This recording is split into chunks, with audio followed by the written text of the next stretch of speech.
হেই everyone, আমি এই গাছটা দোকান থেকে কিনেছি।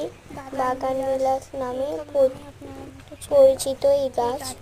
কেমন হয়েছে আপনারা জানাবেন। আর হ্যাঁ, আপনাদের বাড়িতে যদি এই বাগান বিলাস নামের গাছটা থাকে তাহলে একটা কমেন্ট করে অবশ্যই জানাবেন। আজকের মতো এই ধন্যবাদ। দেখুন কত সুন্দর না গাছটা, খুব সুন্দর বলুন।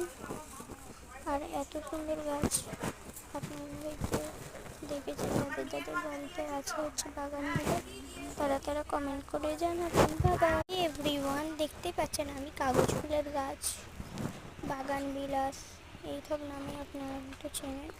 এই গাছটা কিনেছি দোকান থেকে। কেমন হয়েছে সেটা আপনারা কমেন্ট করে জানাবেন। আমার ছাদ বাগানের রানী বলেই মনে হয় আমার এই বাগান বিলাসকে। দেখুন কত সুন্দর না গাছটা, খুব সুন্দর বলুন। আর এত সুন্দর গাছ আপনাদেরকে দেখেছি, যাদের যাদের বাড়িতে আছে হচ্ছে বাগান বিলাস, তারা কমেন্ট করে জানাবেন। বাবা।